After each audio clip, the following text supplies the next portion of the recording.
Pertama mungkin tentang penyakit jantung pada wanita sendiri.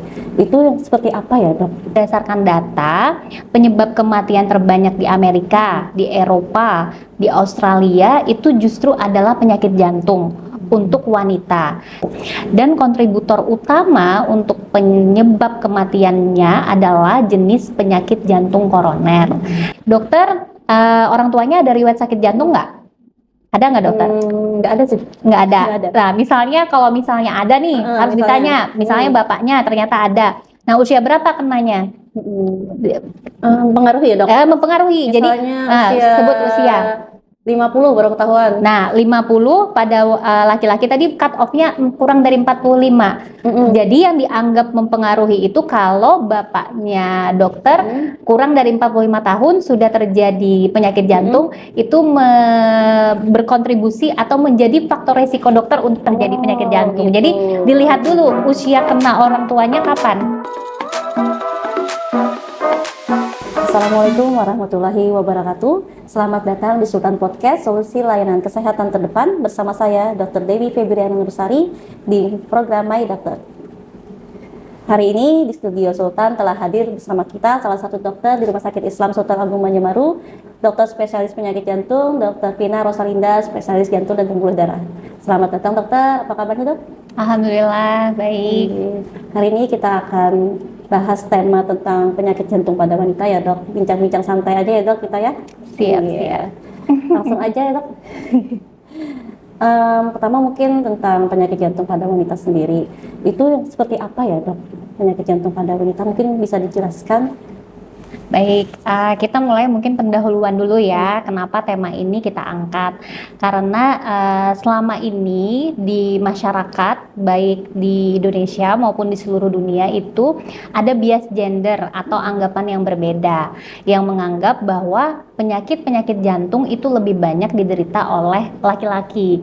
Akan tetapi hal ini ternyata salah, karena berdasarkan data, penyebab kematian terbanyak di Amerika, di Eropa, di Australia itu justru adalah penyakit jantung untuk wanita. Nomor 1 setelah kanker dan stroke. Nah, tentu ini angka yang sangat tinggi bukan? Karena merupakan penyebab kematian nomor 1. Dan kontributor utama untuk penyebab kematiannya adalah jenis penyakit jantung koroner. Nah, sehingga itu yang akan banyak nih kita akan bincangkan untuk penyakit jantung terhadap wanita ini. Baik dokter.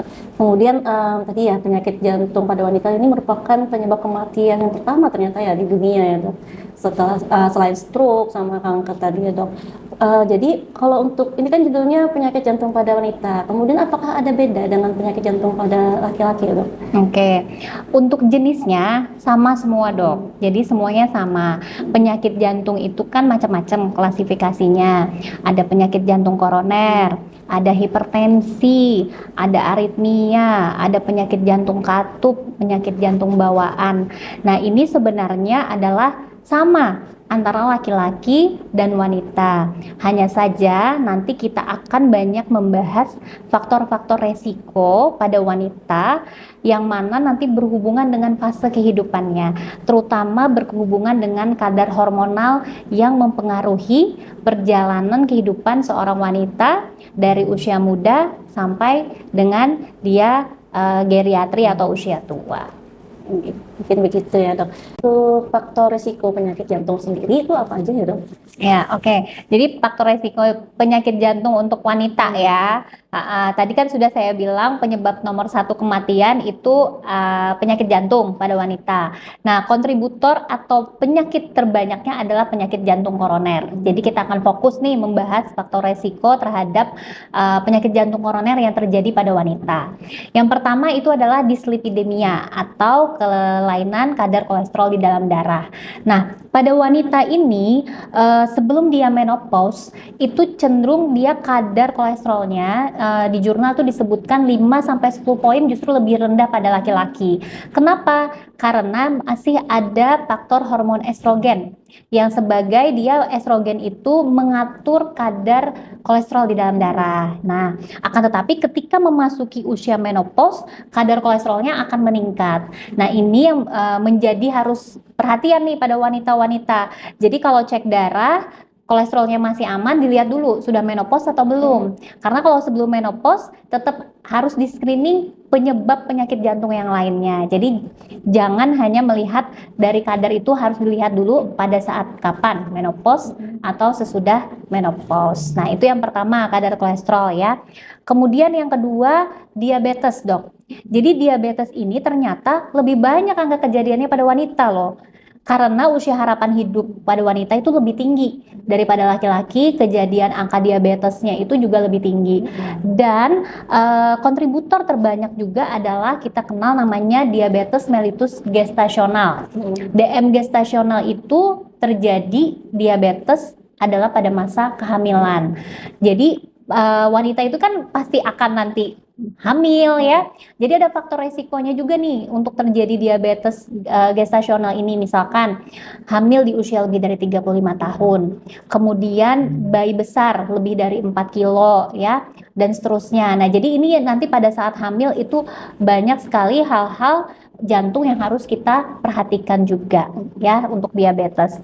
Kemudian yang ketiga adalah merokok. Smoker. Nah, jadi ternyata wanita merokok dibandingkan laki-laki yang merokok, resiko terjadi penyakit jantung tuh lebih besar pada wanita yang merokok, Dok, dibandingkan laki-laki yang merokok. Nah, dan ternyata juga merokok ini merupakan faktor resiko terbanyak, hampir lebih dari 50% gitu. Mungkin ini data di luar negeri ya, karena mungkin di Indonesia untuk wanita yang merokok angkanya kecil, lebih kecil ya, baik. Kemudian yang selanjutnya itu hipertensi, Dok. Jadi hipertensi ini yang harus diperhatikan pada wanita itu adalah hipertensi pada saat kehamilan. Jadi mungkin kita mengenal ada namanya diagnosis preeklamsi ya, pada usia 20 minggu ke atas kehamilan tensi tiba-tiba naik. Nah, itu pada wanita jangan dianggap remeh karena bisa berkembang menjadi preeklamsi atau menjadi hipertensi kronis. Jadi setelah melahirkan dia akan tetap terjadi hipertensi. Ketika terjadi hipertensi tidak ditangani dengan tepat, maka apa? Terjadi gagal jantung atau pembengkakan jantung ya. Jadi itu. Kemudian adalah faktor resiko dari familial history. Jadi resiko keluarga, terutama yang first relative degree, artinya orang tua langsung atau nenek ya. Jadi ini orang tua. Nah, pada wanita itu dia cut off-nya lebih rendah, Dok. Pada laki-laki usia kurang dari 45 tahun, pada wanita kurang dari 55 tahun. Maksudnya tuh gini. Jadi misalkan nanya nih, dokter, orang tuanya ada riwayat sakit jantung nggak? Ada nggak, dokter? Nggak ada sih. Nggak ada. Nggak ada. Nah, misalnya kalau misalnya ada nih, harus ditanya. Misalnya bapaknya ternyata ada. Nah, usia berapa kenanya? Mempengaruhi ya, Dok? Mempengaruhi. Jadi sebut usia. 50 baru ketahuan. Nah, 50 pada laki-laki tadi cut off-nya kurang dari 45. Jadi yang dianggap mempengaruhi itu kalau bapaknya dokter kurang dari 45 tahun sudah terjadi penyakit jantung, itu berkontribusi atau menjadi faktor resiko dokter untuk terjadi penyakit jantung. Jadi dilihat dulu usia kena orang tuanya kapan. Iya, laki-laki kurang dari 45, perempuan kurang dari 55 tahun. Nah, itu Dok faktor resikonya. Kemudian yang sering nih kita yang kurang terperhatikan, obesitas, Dok. Ya, jadi terutama sudah usia-usia 35, 40 tahun ke atas, sudah siap-siap ukur lingkar perut, Dok. Iya. Jadi obesitas sentral itu justru lebih berbahaya. Apa itu obesitas sentral? Pada laki-laki lebih dari 90 cm lingkar perutnya. Pada wanita lebih dari 80 cm. Ditambah nanti cek kadar kolesterol jahat dan kolesterol baik, LDL dan HDL. Nah, itu juga faktor resiko yang sangat tinggi untuk terjadinya penyakit jantung koroner. kita akan lanjut lagi faktor resiko lain nih dok, yang tidak kalah penting dan sering nih terjadi yang sekarang, yaitu depresi dok. Nah, jadi ini kan wanita ini lebih sering cenderung mengalami depresi ya. Ternyata depresi itu sangat berbahaya. Kenapa? Ketika seseorang mengalami depresi, penurunan mood, kurang bergairah, menghadapi kehidupan dan seterusnya, itu ternyata di dalam tubuh mengeluarkan katekolamin, kemudian kadar kortisol di dalam darah itu juga meningkat, sehingga itu semua berkontribusi terhadap stres pada pembuluh darah jantung, pada otot-otot jantung, sehingga bisa memicu sakit jantung itu sendiri. Bahkan nih dok, ada namanya penyakit jantung namanya Takotsubo atau broken heart syndrome.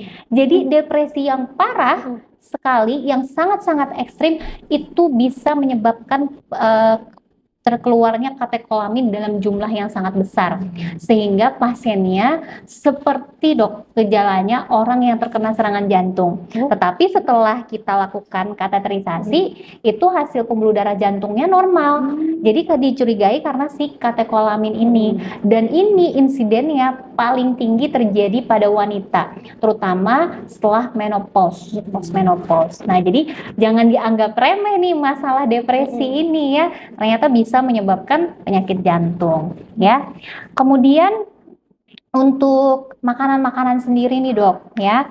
Jadi untuk makanan-makanan yang harus dilakukan itu mungkin banyak informasi di sini, apakah vitamin C, vitamin E ya kan, kemudian omega 3, omega 6, vitamin D, kemudian kalsium, apakah bermanfaat?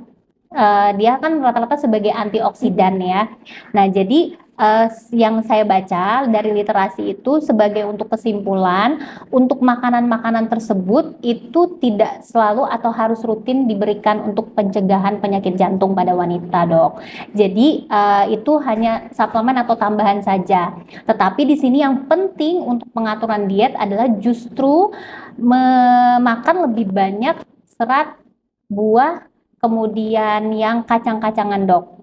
Ya, itu yang untuk faktor resiko dietnya itu sendiri ya. Selanjutnya ya dok, yang sering juga yang dihadapi pada wanita, penggunaan kontrasepsi, ya kan? Penggunaan kontrasepsi itu dibedakan menjadi dua, ada yang hormonal dan non hormonal. Nah, di sini untuk kontrasepsi hormonal itu ternyata ada resiko untuk terjadi istilahnya trombosis. Bahasa awamnya itu darahnya lebih kental dok. Nah, jadi pada wanita-wanita yang menggunakan kontrasepsi, apalagi yang kontrasepsi hormonal, sebaiknya mengkonsultasikan dulu baik ke dokter kandungannya atau ke dokter jantungnya untuk dinilai stratifikasi resiko, apakah dengan terapi hormonal ini nantinya akan berpengaruh atau akan memperburuk resiko untuk terjadi jantung, seperti itu ya. Oke, kemudian mungkin ini tambahan yang terakhir untuk faktor resiko. Tadi kita sudah bahas bahwa penting sekali kadar estrogen di dalam darah, ya kan? Nah, lalu kan kita jadi berpikir nih, oh kalau kayak gitu, kalau misalkan pada saat menopause kadar estrogen turun, ya kita tambah aja estrogennya. Atau mungkin pemirsa di sini sudah banyak mendengar ada namanya terapi suli hormon, atau kita memberikan estrogen dong kepada wanita-wanita yang mengalami menopause. Nah, di sini dari penelitian-penelitian besarnya itu ternyata untuk pencegahan primer maupun sekunder untuk terjadi penyakit jantung itu tidak bermanfaat. Jadi tidak perlu diberikan terapi suli hormon atau pergantian hormon estrogen. Akan tetapi pada pasien-pasien yang mengalami menopause dan usianya itu lebih muda dan dia mengalami penurunan kualitas hidup akibat menopause itu, terapi suli hormon itu bermanfaat. Akan tetapi di sini disarankan tidak diberikan lebih dari 5 tahun. Jadi untuk terapi suli hormon sampai saat ini benar-benar harus diberikan sesuai individual. Jadi disesuaikan dengan kondisi pasiennya ya. Oh, mungkin banyak sekali ternyata ya faktor resiko untuk terjadinya penyakit jantung pada wanita khususnya dok. Ya, nggak bisa disebutin satu-satu lagi ya tadi salah satunya itu ada obesitas, tadi Iya. lingkar perut harus diukur ya, kalau pada wanita jangan sampai lebih dari 80, pada laki-laki Iya. jangan sampai lebih dari 90. Betul. Terus jangan lupa untuk depresi juga sangat penting ya untuk dikelola ya, jangan sampai dari depresi malah jadi penyakit jantung ya dok, bisa Iya. jadi ternyata. Kemudian dok, untuk makanan sendiri, apakah ada makanan khusus yang harus dihindari atau mungkin yang diperbolehkan untuk penyakit jantung? Oke, baik. Mungkin yang pertama, kalau untuk makanan yang harus dihindari ya, berdasarkan faktor resiko tadi, tentu kita harus menghindari makanan-makanan yang asin. Kalau nilai gizi itu diusahakan kadar garam kurang dari 5 gram per hari. Akan tetapi kan susah ya, masa menghitung kira-kira berapa. Pokoknya biasanya kita ya udah kalau makanan itu sudah terasa terlalu asin atau sudah terasa asin, nah itu sebaiknya tidak dimakan dalam porsi banyak ya. Kemudian yang santan-santan. Nah, itu banyak tuh di Banjarmasin ya. Sayur-sayurnya ya yang santan-santan, gorengan. Ya, jadi santan, gorengan yang asin-asin, atau kalau sudah ada komorbid diabetes, tentu yang terlalu manis harus dihindari. Nah, untuk makanan yang disarankan ya, memang banyak suplemen-suplemen, terutama banyak tentang antioksidan seperti kandungan omega 3, omega 6 ya di dalam minyak ikan dan seterusnya itu diyakini banyak berpengaruh untuk pencegahan penyakit jantung. Akan tetapi itu penelitiannya masih kurang banyak, sehingga yang direkomendasikan dari Perhimpunan Kardiovaskular itu lebih kepada makanan-makanan yang tinggi serat. Jadi seperti sayur-sayuran, buah-buahan, atau seperti kalau misalkan kita mau yang omega 3 tinggi itu pada buah-buahan golongan berry-berry. Iya, jadi strawberry, blueberry, dan seterusnya itu ya. Kemudian kalau mau makan daging ya boleh, tapi hindari daging-daging yang tinggi lemak. Jadi mungkin ngambil yang dagingnya saja, yang tanpa lemak, itu harus dihindari. Mungkin itu. Lumayan banyak juga ya. Iya. Apalagi untuk kita warga Banjarmasin ya, penyuka santan yang Iya, berlemak. santan dan manis biasanya Manis tantangannya. apalagi ya dok, itu akan Kalau di menambah Kalimantan Selatan. menambah faktor risiko untuk bisa jadi penyakit jantung ya, hati-hati ya. Nah kemudian Iya. untuk langsung aja ya dok, cara tepat untuk mencegah penyakit jantung itu sendiri apakah ada dok? Iya, baik. Jadi untuk cara mencegah, pertama tadi kan sudah kita bahas tuh faktor resikonya. Jadi kita screening dulu, adakah faktor resiko yang ada di dalam diri kita ya. Jadi kalau faktor resiko usia lebih dari 40 tahun, kemudian apakah ada hipertensi, apakah ada diabetes, apakah ada obesitas, kita mulai ukur nih lingkar perut. Apakah kalau pada wanita kalau lebih dari 80 ya, kalau laki-laki lebih dari 90. Kemudian apakah kita merokok? Kemudian kadar kolesterol di dalam darah. Nah, itu kita screening dulu. Apakah ada? Jadi kita bisa lakukan rekam jantung, kita bisa melakukan ambil darah rutin setiap 6 bulan sampai 1 tahun sekali untuk mendeteksi faktor-faktor resiko penyakit jantung koroner yang ada pada diri kita. Nah, itu pemeriksaan ya, Dok ya. Kemudian cara mencegahnya juga terutama menerapkan pola hidup sehat tadi. Jadi satu, diet tadi ya. Jadi lebih mengkonsumsi banyak diet sayur yang serat tinggi dan buah-buahan. Kemudian yang kedua, aktivitas fisik. Jadi aktivitas fisik itu tetap harus dilakukan, aktivitas atau olahraga ya. Yang direkomendasikan itu 3 sampai 5 kali dalam 1 minggu. Dan durasinya sekali melakukan aktivitas fisik sekitar 30 sampai 60 menit. Kemudian yang sering ini hindari stres ya. Tadi kan kita sudah bahas faktor resiko stres ya. Karena ketika stres itu respon tubuh katekolamin ya, kemudian hormon itu meningkat, itu bisa menyebabkan stres pada pembuluh darah. Jadi mungkin tensinya jadi naik ya. Kemudian meningkatkan lagi, ujung-ujungnya akan bisa terkena penyakit jantung. Mungkin itu. Lumayan ya dok, cara kita mencegahnya itu lumayan banyak ya sebenarnya ya. Pola Iya, hidup sehat yang awalnya kita mulai dulu ya iya, dok. betul. Diet gizi seimbang, olahraga teratur, minimal 3 sampai 5 kali seminggu.